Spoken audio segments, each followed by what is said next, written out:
Ci siamo ragazzi, manca veramente pochissimo all'uscita del tanto atteso Jurassic World Rebirth, film numero 7 nel franchise Jurassic. È un film che si porta dietro tante problematiche, ci sono certe aspettative, alcune premises non sono proprio delle più positive, ma siamo pronti per andare al cinema a vederlo nella maniera più tranquilla possibile, ovvero andare a divertirsi. Ho già il mio biglietto per la prima qui in Belgio e non vedo l'ora di andare al cinema. Ma siamo qui per parlare di un determinato dinosauro all'interno del film. Ora, abbiamo già più o meno il roster delle varie specie che sono presenti nel film, anche se spero ci siano nuove specie che non abbiamo mai visto e che non sono mai state fatte vedere nei prodotti promozionali, così che abbiamo anche il momento sorpresa. Dicevo, ci sono varie specie, ma sono quasi tutti o saurischi o pterosauri. Allora, abbiamo tirannosauro, abbiamo velociraptor, abbiamo dilophosauro, abbiamo titanosauro e abbiamo spinosauro, ovvero saurischi. Poi abbiamo mosasauro, che non è un dinosauro, abbiamo quetzalcoatl, che è un pterosauro, non è un dinosauro. E gli ornitischi dove stanno? Abbiamo il parasaurolofo morto, perché ovviamente bisogna avere un parasaurolofo morto, altrimenti le persone non sono contente. Ma abbiamo la mascotte del film, Aquilops americanus. E devo essere sincero, quando ho visto la presenza di Aquilops a livello come nome, sono rimasto sorpreso, perché non è che sia questa specie così tanto conosciuta, così tanto amata. Era una delle tante specie di piccolo ornitischio messo lì che, vabbè, non è che aveva questa grande attrattiva, però hanno deciso di metterlo ed ero molto interessato a vedere il prodotto finale, quindi l'aspetto che avrebbe avuto, la ricostruzione che quelli della Universal hanno voluto fare per Aquilops. Diciamo che quando ho visto i rendering iniziali non sono stato affatto contento, anzi se avete visto, se avete seguito le live reaction dei trailer e anche dei vari prodotti, sapete benissimo qual è la mia presa di posizione verso Aquilops. Non sono contento, però è anche vero che finora è l'unico ornitischio che abbiamo visto e come ornithischian expert comunque devo provare a difenderlo o comunque utilizzare questo Aquilops per fare della buona divulgazione. Eccoci qua, infatti questo video vuole essere appunto una sorta di oasi per tutti quelli che vogliono avere informazioni su Aquilops prima, durante e dopo. Durante no, non andate a disturbare le persone in sala, prima e dopo il film. Quindi se vi ispira Aquilops, se vi interessa questa piccola mascotte che tanto ricorda il nostro piccolo, vieni qua, no, abbiamo il nostro piccolo Grogu in Jurassic World Rebirth, ovvero Aquilops. Ciao Grogu. Di sicuro attrarrà un sacco di domande e un sacco di fan. Dopotutto i vari dinosauri che vengono messi all'interno del film o comunque nei prodotti secondari, come per esempio Camp Cretaceous o Chaos Theory, attirano l'attenzione del pubblico e mi aspetto un sacco di persone curiose di sapere di più su Aquilops. Quindi, che cos'è Aquilops? Allora, Aquilops è un dinosauro del Nord America che detiene una certa importanza per capire l'evoluzione dei dinosauri dal collare, dalle corna, quindi i ceratopsidi. È un dinosauro che proviene dal Cretaceo inferiore, trovato in Montana, nella zona settentrionale del Montana, verso la fine del 1990, mi pare che sia stato trovato nel 97, da Scott Madsen, ma solo successivamente è stato studiato da Dr Farke e collaboratori, pubblicato nel 2014 come appunto nuova specie, Aquilops americanus. Di cosa abbiamo di Aquilops? Un piccolo cranio. Tra l'altro il piccolo cranio non solo è pubblicato in PLOS ONE, quindi open access, quindi potete tutti quanti andare a leggere l'articolo di Aquilops, ve lo lascio qui in descrizione, ma potete anche scaricare il modello 3D di Aquilops che io ho prontamente stampato. Eccolo qua, questo, signore e signori, è Aquilops americanus, il nuovo dinosauro mascotte del film Jurassic World Rebirth. Ora devo ancora colorarlo, devo ancora un po' metterlo a posto, ma comunque questa è la dimensione 1:1. Aquilops americanus, come ho detto, è un fa parte all'interno della grande famiglia dei ceratopsidi, ma non è un ceratopside. Insomma, visto che io non sono praticamente nessuno per parlarvi di Aquilops, perché comunque non fa parte dei dinosauri che studio io principalmente, che ne dite se non lo chiediamo direttamente a uno dei papà scientifici di Aquilops, ovvero Dr. Andrew Farke, first author della pubblicazione di Aquilops e per l'appunto il papà scientifico di questa nuova specie di dinosauro in Jurassic World Rebirth. Sono veramente contento di avere Andrew Farke qui con me e andiamo a sentire cosa ci dice su questo interessantissimo nuovo dinosauro. Filippo di qualche giorno prima, tocca a te.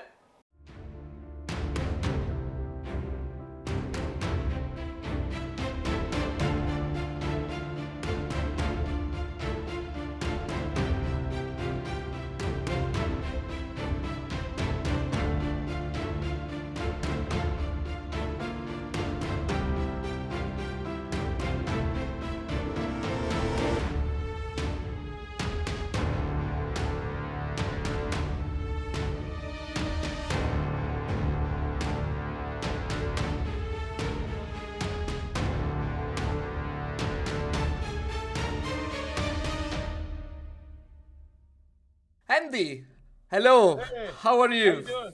I'm so great. It's so good to see you. Thanks for having me here. It's a pleasure because I really wanted to talk to the. Can I call you the father of Aquilops?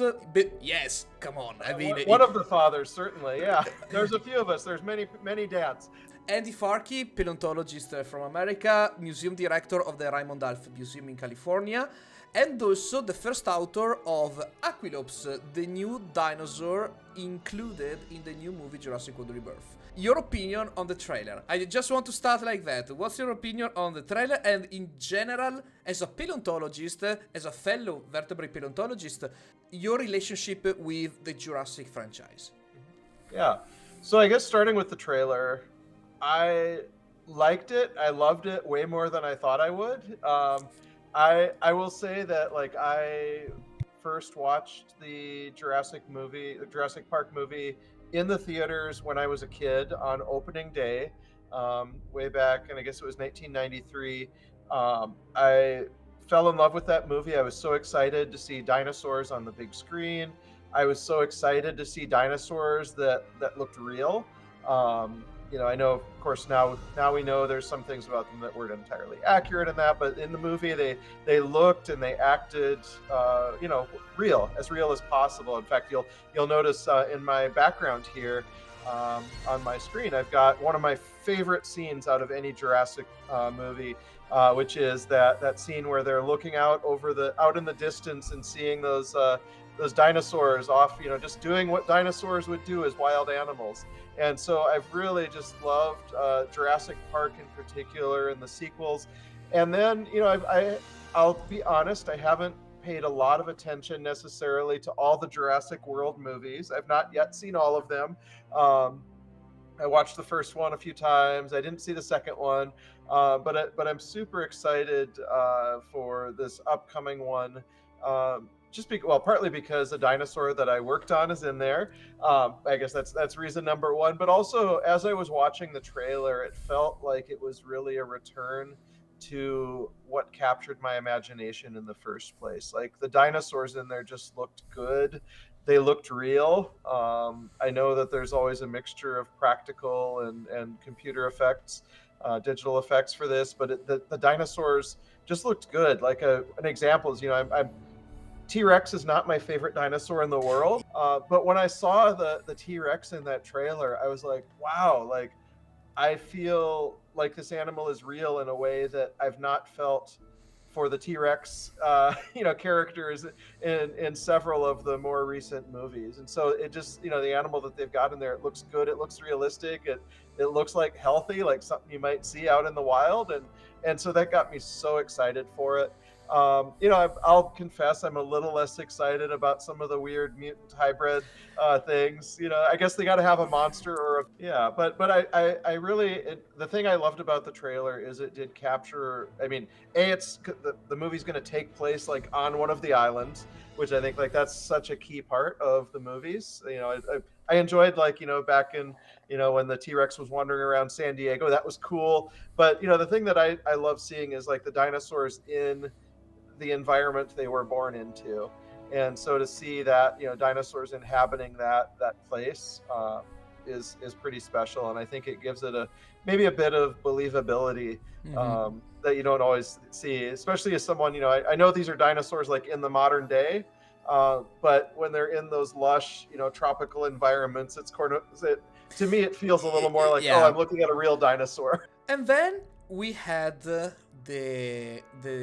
news that a certain species among all the Saurischians, because just Saurischian and pterosaurs, and as a ornithischian expert myself, I'm like, where are our dinosaurs? Hey, Aquilops. I'm like, sorry, what? Who? Yeah. Aquilops. Okay, that's a peculiar choice. So, Andy, what is Aquilops? Tell us your experience with actually the specimen itself, how you ended up studying it. What was your initial feeling when you saw the specimen? Because it's an amazing specimen. So what did pass through your mind in that exact moment? And tell us the process of working on the description and how it was proposed to the scientific community and how it was welcomed. Yeah. Wow. Well, it's quite a story, and I think I really want to emphasize that I'm not the only person who worked on this fossil. I'm certainly not the person who made the original discovery out in the field. I've just been so fortunate to be a part of its story, and even more fortunate to be the lead author on the paper that announced it to the world. So, just as a little bit of background, the fossil itself, the original skull was found in southern Montana in the United States way back in the late 1990s. And it was found by a paleontologist named Scott Madsen. Scott is recently retired, but he is probably one of the best fossil preparators out there. He's amazing at cleaning fossils. He has a reputation for doing great detail work. So he was out on an expedition with the Oklahoma Museum of Natural History, and this was a crew that was led by folks like Rich Cifelli, who's another vertebrate paleontologist, and Desmond Maxwell, also a paleontologist. So my understanding from hearing and talking with folks is Scott found this skull. They didn't know exactly what it was. Maybe it looked like some sort of dinosaur, some plant-eating dinosaur, and it was in this very hard rock, just basically like a little a skull that was not fully exposed in this rock. And so they took it back to the lab. Scott spent quite a bit of time on cleaning it under a microscope, and it's such hard rock. It was basically grain of sand by grain of sand. And as the fossil was revealed, it became clear first that it was something that nobody had ever seen before, and second, it became clear that it was a type of early horned dinosaur. And that was so exciting because we knew that animals like that had to exist, these early cousins of Triceratops. But all that had been found were, a few isolated teeth and maybe some scraps of bone. So this skull was really exciting. It took a while for it to get its initial description, so its scientific paper. It was presented once briefly at a professional conference, I believe, at the Society of Vertebrate Paleontology, not long after it was discovered. And then, for a variety of reasons, the paper didn't make it into publication right away. And this happens with lots of fossils. Sometimes maybe there's new additional work that needs to be done. Sometimes the paper is requested to be rewritten. Sometimes people, get busy with whatever else happens in life, career changes or family situation changes. And so it took a while. And the fossil, basically had a paper written. but not yet ready completely for publication. During this time, there were a lot of discoveries made in the world of horned dinosaurs, many new fossils of animals in places like China and Mongolia and elsewhere. And so that original manuscript, that original paper about the fossil, had become fairly outdated. Between the time when they found Aquilops in the late 1990s and when I was brought into the project, there had been thousands of fossils found of animals that were related to it in elsewhere in the world, and maybe 10 or 20 relevant new species that had been named. And so, because my research background, includes a lot of work on horned dinosaurs, I was basically brought in as someone to help get that paper, into its final state. And the reason for that is because it takes a lot of work to write up a fossil description, as you know from your own work. You got to look at a lot of stuff. You have to compare things. You have to do all of this. And so, so I because I had seen a lot of those fossils personally, that was something that I was able to bring to the research team. So I had heard about this legendary skull from Montana. I'd heard that there was this little nearly complete ceratopsian skull from Montana. It had been presented in an abstract. I knew a few people that had maybe seen it, but it was something, because it wasn't yet published, out of just respect for the to let the work get done and get done properly. People didn't publish on it otherwise. That would be a very bad ethical breach to do that. And so, folks were, rightfully not talking about it, or just said, "Oh, I've heard about this thing that will get published, but we can't say much about it yet until it's out there in the literature." And so I'd been hearing about this thing. It was a rumor, it was a legend.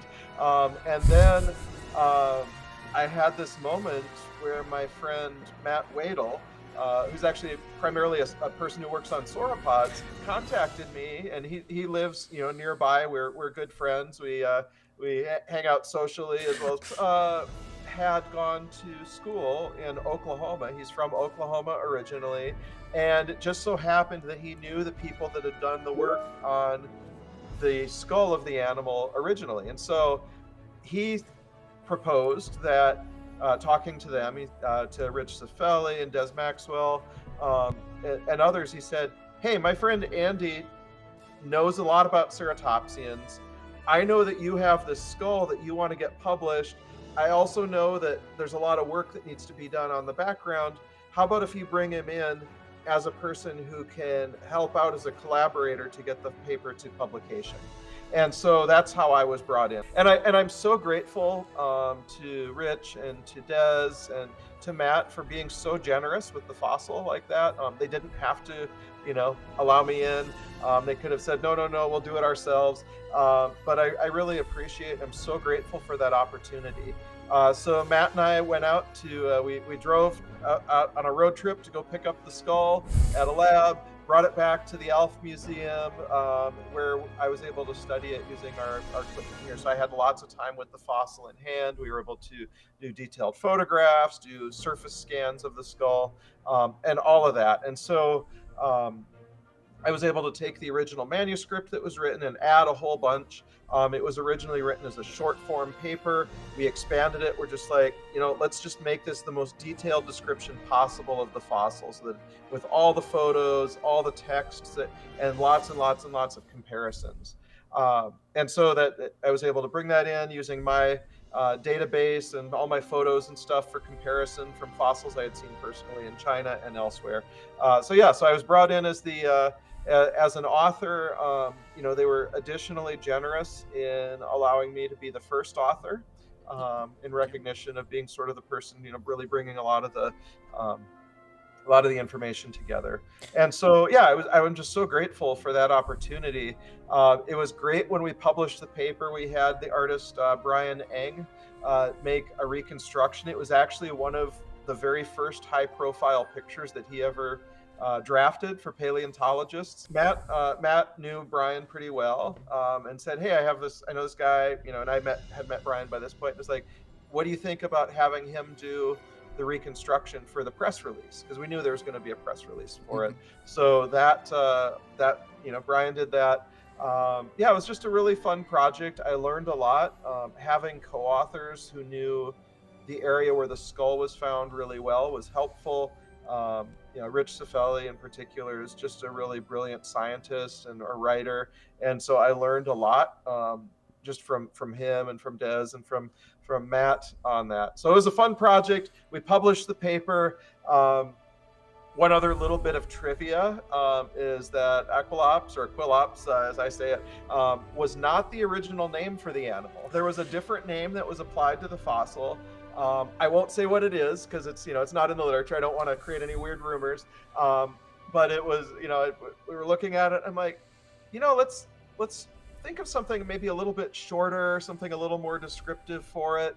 And so working together with my colleagues, they came up with the name Aquilops, which means eagle face. And that's in recognition of the fact that it had this hooked beak on the front of the skull that looked kind of like an eagle. And then the last name is the species name is americanus. So it means American eagle face, or eagle face from the Americas, which I guess, someone in the U.S. like it's fun. But yeah, so the name kind of was something that came later into the process. And so that was the story. We published the paper in the journal PLOS One. I have a little replica of the skull here. It's sort of, you can see here, here's the eagle beak at the front. Here's where the eye would be. There's where the nose region would be. So it's a small animal, looking at it next to my head. And that's one.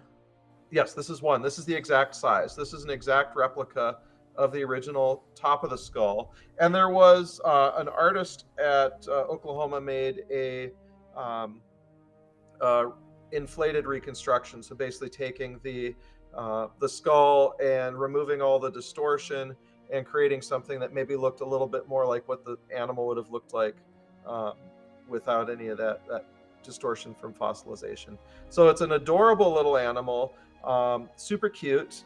Just briefly, scientifically, it's important because it's the oldest nameable horned dinosaur from North America. So as everyone will note, there are no horns on it other than like these cheek horns right here, but it's an early cousin to Triceratops.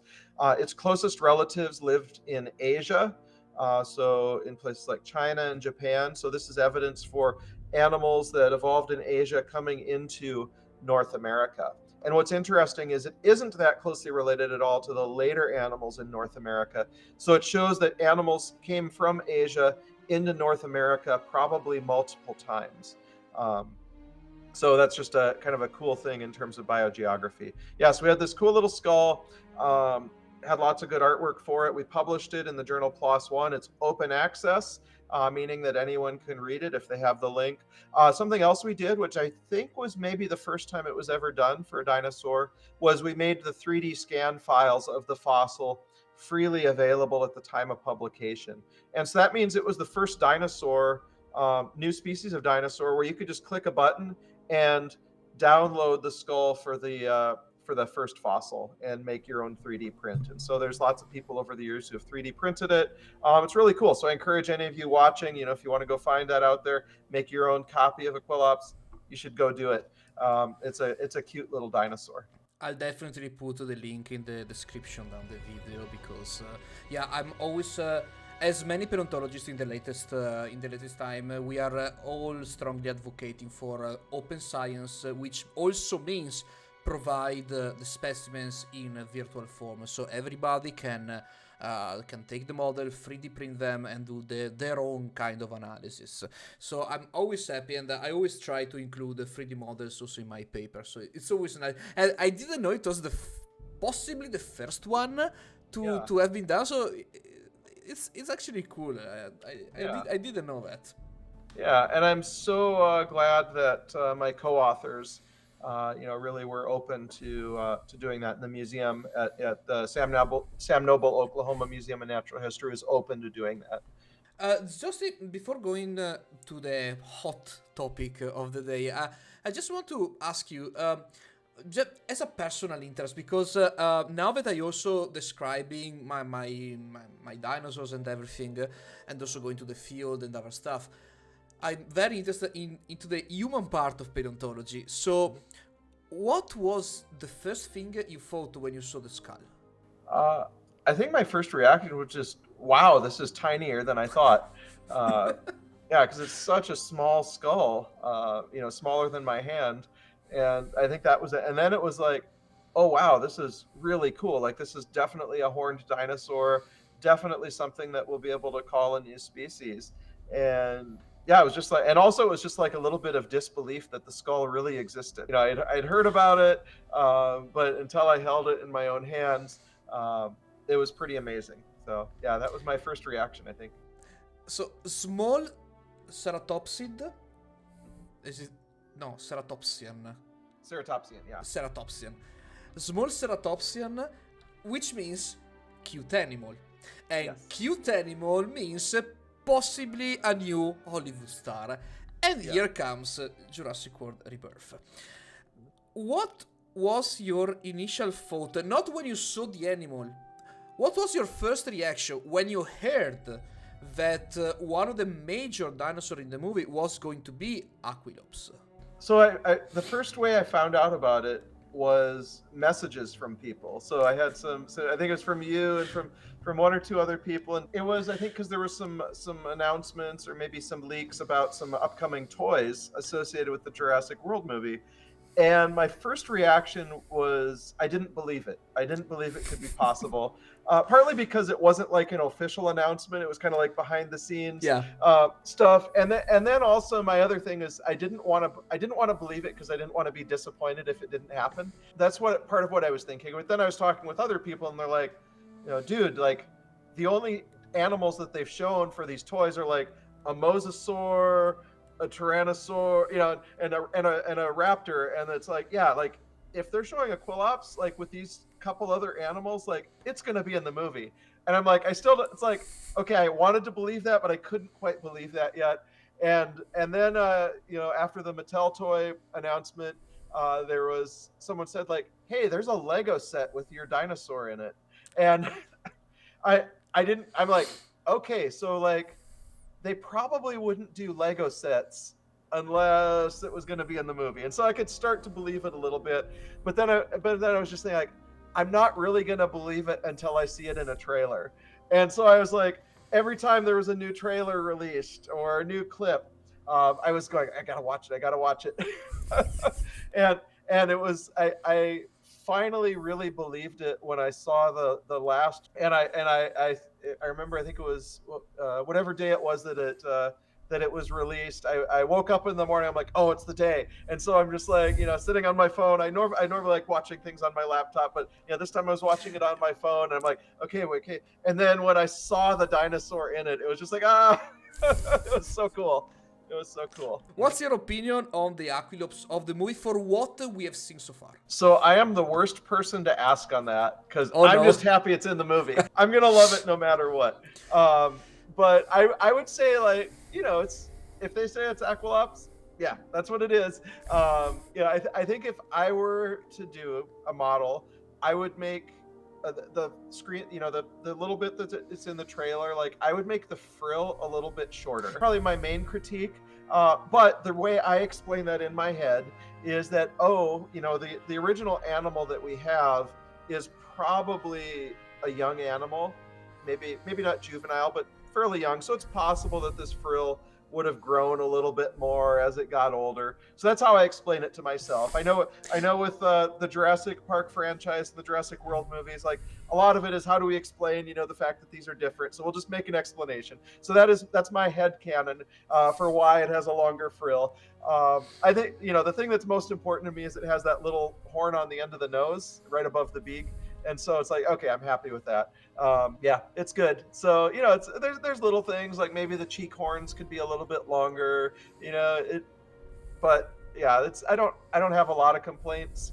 I'm curious to see it in the movie when it's like out and you can see the full animal and, what does it look like? How big is it? So then I think maybe develop a bigger, explanation of it, at least for myself. Mm-hmm. As a paleontologist, our field is pretty popular, but not all paleontology gets its moment in the spotlight. And out of all the work that I've done in my career, and there's a lot that I'm proud of, and a lot that I think is, maybe in some ways bigger science, or maybe science that will have a broader impact for the scientific community, I don't think anything I do ever is going to have the global impact of this little dinosaur. The fact that I have it here, there are soda cans in the U.S. that have my dinosaur. I could not ask for this kind of this kind of publicity for my research. There's people out there, taking sips of beverages, and you're like, it's you just walk around California and just stopping people. Yeah, I went into the store and I bought 4 cases of it. I don't really drink a lot of soda, but it's this is my research that's on a can, on a beverage can, and so that's I think that's pretty special, and it's an amazing opportunity. And so I think for me that's been so exciting to have, work that we did end up on the eyeballs of millions, maybe billions of people around the world. An area where I really hope that everyone out there, who's a fan of the Jurassic World movies, remembers that, yes, the dinosaur that we named is in all these products. It's on the big screen. They're going to make a lot of money on this movie. And the scientists who do the research and the museums that house the fossils that contributed to the movie, they don't get anything from it. Yeah. And so, and it's that's the way of the world. When we do science, we put it out there for anyone to use. I firmly believe that's why we publish the paper in a way that anyone can download it without having to pay. If you have an internet connection, you can access the original science. And so I'm not upset, that it's in the movie. Not at all. I think it's incredibly cool. But I do hope, folks out there, remember and think about this science and the research and the museums that support the research, that takes a lot of money for us. And so I would encourage anyone from, Universal Studios who's out there, or, anyone who's in entertainment, or maybe has a lot of money that they're wondering what to do with, if they want a nice tax write-off, to support the scientists and the institutions that are doing this research. Because we don't get any share of the profits for our dinosaurs being in there. And again, the science is out there in the world, it should be used. But, in order to bring new science to the world in the future and new discoveries, continued support is so critical. And so for anyone who's in a position to be able to support museums, whether that's just going to a museum and buying an admission ticket, or giving a small donation, or just giving a high five to a scientist, say, hey, I appreciate what you do. That means a lot. Andy, thank you very much for this inspiring talk. Just one final question. Yeah. How many toys are you going to buy? I am buying as many as I can. I already have the Lego set, so I have to put it together with as soon as it came out, I got a copy. Matt Wadle, who was part of the paper, the toy, he was able to actually buy it on his birthday. And so he went to, we have a Lego store near us, and he said he bought about half of the kits that were on the shelves. He left some of them because he doesn't have infinite money. And there's another Lego set that has a Lego minifig. I haven't opened it yet, and I'm so excited. And I'm gonna probably buy one of everything. I have all these soda cans. I have, if it has Aquilops on it, I'm gonna buy it just because it's so cool. I'm so grateful to have an opportunity. As a kid, I'm watching the first Jurassic Park movie. I never imagined that a dinosaur that I worked on was going to be in a movie with Scarlett Johansson, that's, and all these other stars, and it's one of the top movie stars of our time is in a movie with my dinosaur. That's incredible. It's so much fun, yeah, and it's I'm just so grateful for the experience and the opportunity. I still don't believe it. I'm not really going to believe it till I go see it in the theater. But it's so much fun. So yeah, I'm happy to share the joy with everyone out there.